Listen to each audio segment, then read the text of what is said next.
Hello everyone, Professor D here. This week we will be discussing chronic and terminal diseases as well as cancer. I'd like to begin by defining those terms. First, a chronic condition is a disease or disorder that once it is present in the individual, it is there for life. A terminal illness is a chronic condition that is most likely going to end the life of that individual.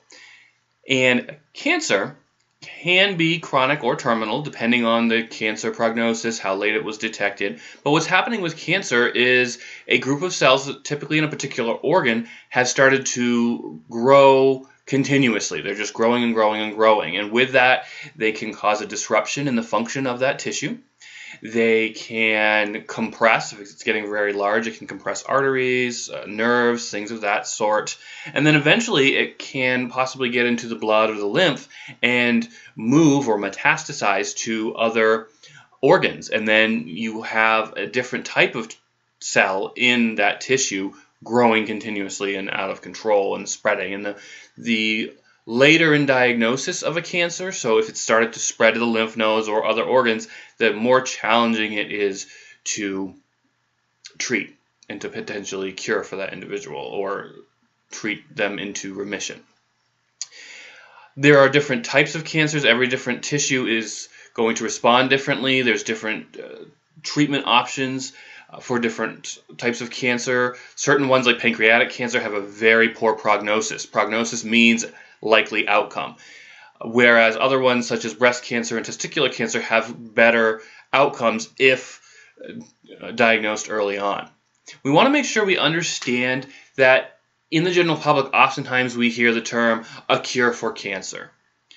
We need to understand that if we were to find a cure for, let's say, breast cancer, that doesn't mean that it's going to be the same cure that will cure testicular cancer or pancreatic cancer, because they're different tissue types. So we need to understand that there would have to be multiple types of treatment options for the many different types of cancers that are out there. So that's one thing I want to make sure we really take home from this lecture series. A few statistics. A little over 1/2 of Americans have one or more chronic diseases, and just over 1/4, so a little over 25% of Americans have 2 or more conditions. And statistically speaking, it's more common in women than men to have more than one chronic condition. Being diagnosed with a chronic condition doesn't mean one can no longer be well or have a fulfilling, happy life. We want to make sure we understand that even though in that instance the physical dimension of wellness might be slightly diminished depending on the signs and symptoms and if there's any deficits in that individual, but regardless, they can still improve balance in their life by focusing on the other dimensions. Still being spiritual, whatever that means to them. Doesn't have to be religious, but whatever gives them purpose and meaning in life, if they're still pursuing that. Maybe that's through meditation, yoga, maybe it is a religion, so on and so forth. They could also look at emotional, make sure that they're able to have a way of coping with the emotions that they're going to have socially. They're still having those social interactions with friends and family and colleagues. Occupational wellness, if they're still able to maintain their job, and then with that financial wellness. So there are things that they can really focus on in order to still have a fulfilling and happy life despite having a chronic condition. So that being diagnosed with a chronic condition doesn't mean life has to be miserable here on out. Some goals of living with that condition are to manage the condition. So find those providers that are going to work with you in a partnership to help treat if likely a chronic condition is not curable. So how do you manage it? How do you treat it? Get it to a level where you're still able to maintain a wellness balance through the other dimensions of wellness. You want to do all the things that we talked about to support your immune system and decrease stress. That's important for everybody, but especially those with chronic diagnoses. You want to work on preventing complications. So trying to, again, decrease your chances of secondary infections by keeping that immune system strong, decreasing stress, but also your diet and water intake and exercise is really important to keep those organ systems moving healthy and properly so that there is a decreased chance of another condition occurring. You really want to work to limit comorbidities, which would be another condition occurring and complicating factors. And you want to work to increase your quality of life. So as we just mentioned, work to keep those other dimensions of wellness balanced, and also enjoy life. Maybe do some of those trips that you've been wanting to do, or read that book that you just didn't have time for. Some people, it's make amends. If there's a relationship that's been sort of weighing on your mind that you wish it had gone differently, can you work toward that? So doing things, even if it's not a terminal diagnosis, you might still want to work on that bucket list item of things you really wanted to do, and that can certainly improve your quality of life and make you feel like you're really accomplishing things in your day-to-day. Some impact that a chronic condition will have on an individual absolutely depends on what the condition is, and if it's a condition that is going to progress or become more severe with time, then it will continually have impact on that patient. Oftentimes we talk about a decrease in ADLs, or activities of daily living.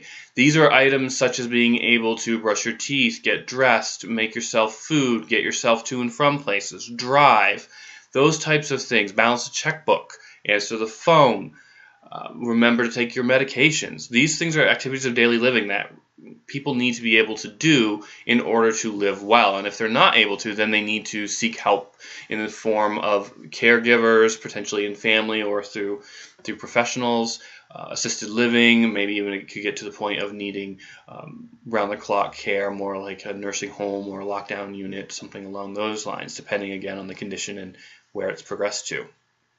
Sometimes patients, they become overwhelmed by the amount of visits they have to go to healthcare providers, and they start to feel more like a number than a human being, and that it's just next, and that they're taking so many medications and things of that sort. So sometimes they start to feel really helpless and hopeless, and that's where support groups can really come into play.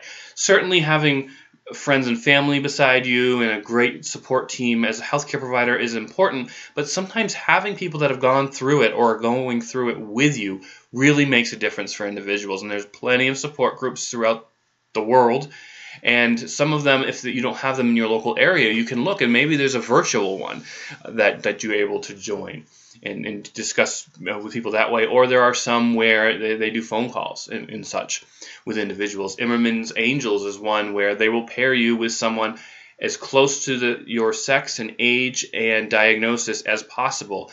And sometimes it's farther away. I know someone locally here in New Hampshire who was battling breast cancer, and she was paired up with an Immerman Angel who was in Texas, and she found great value in that. She was able to call her when she was having a bad day and talk through things, or when there was an addition to the diagnosis or something wasn't going as well as she had planned. She could talk to that person. That person had been there, they're in remission, and they're able to walk through them, similar to a sponsor in AA, but through going through cancer, and that can be really helpful for people.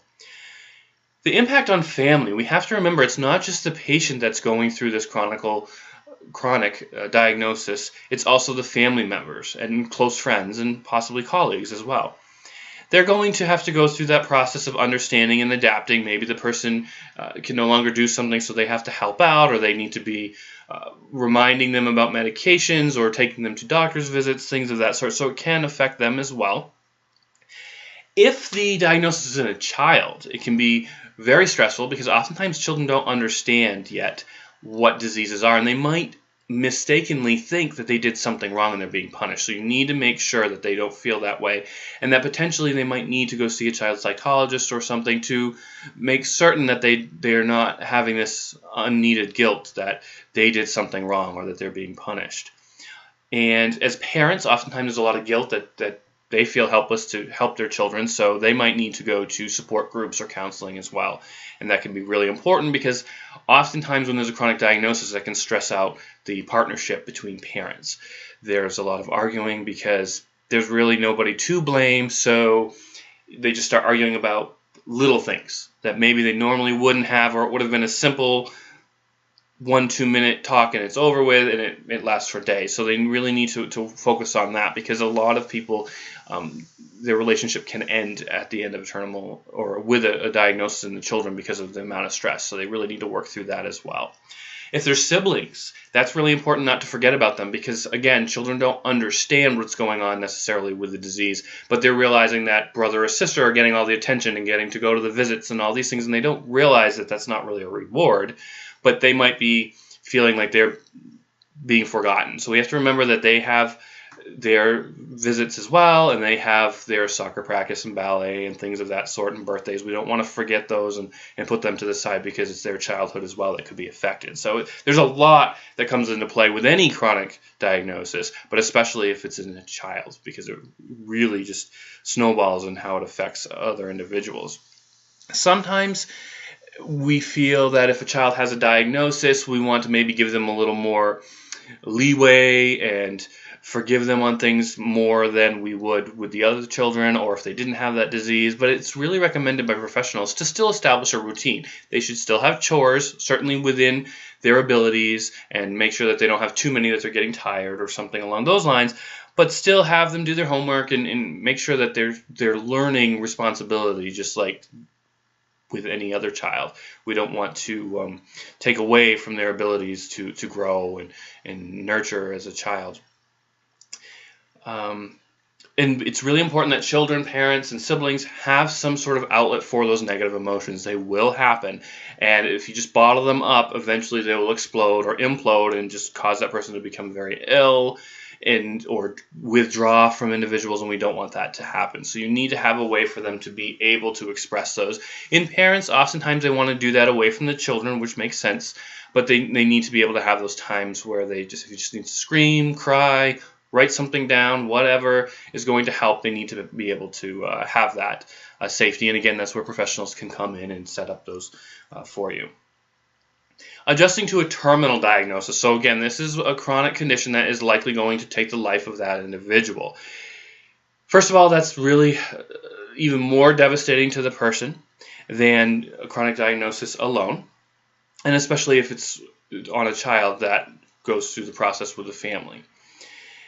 The adjusting to the diagnosis is similar to the grieving process of when someone dies. First, there's denial.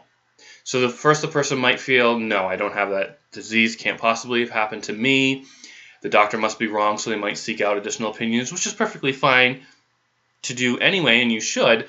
But there's that feeling that, no, this can't be. There's a mistake in the test results or something along those lines. The next step is anger. Once they realize, okay, I really do have this, now they're mad.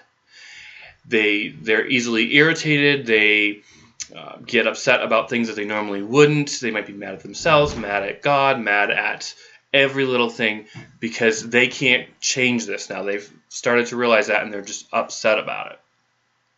Then they start to bargain. Then they might start to say, well, if I had done this, if I didn't smoke, if I had been a better person, maybe I wouldn't have this. Maybe they'll ask God for forgiveness or try to bargain with God that if you allow me to live, I will do X, Y, Z. And they might start thinking of, oh, maybe I should have gone to the doctor soon. Try to find a different outcome by different actions. And some of it would be in the past and some of it could be in the future. Then there becomes depression. Once they really start to sink into them that this is likely going to happen, then they start to have those symptoms of depression, and they withdraw, and they have decreased excitement, and they just aren't able to live very well in that moment of depression. Next will be acceptance, and this is the final stage where they realize, okay, this is happening, but I'm still going to do the best I can in my days that I have left. And it takes a while to get here, and not everyone does. Some people die in one of those earlier stages because it happens so quickly for them. People sometimes get stuck in stages when they're in those terminal diagnoses. And also it's important to understand that, especially if there's a terminal diagnosis, the family goes through those grieving steps as well. And the patient might be at a different stage of grieving than the family. For example, I had a patient with a terminal diagnosis, and she went through denial and anger and bargaining and depression pretty quickly and then got to acceptance. And what she wanted to do was she found all this information about it, and she wanted her husband and daughter to read. Well, her husband was still in the denial phase. He didn't want to lose his wife, so he didn't want to read that information. And she took that as he was not being supportive, and she got very upset. but he was not ready yet. So that's where there can be some challenge sometimes, is when people are at different stages of the grieving process. When and if that patient dies, then the family has to go through the grieving process again for that loss of individual. And again, different people in the family might be at different stages, and that can cause conflict. And this is where professionals absolutely can come in the form of professional counseling and grief counselors. So it's really important to seek those out and understand that also there's support groups, and that there's really no shame in seeking support group and professional help. It's really important in maintaining the balance of wellness. I hope you found this information helpful, and have a great week.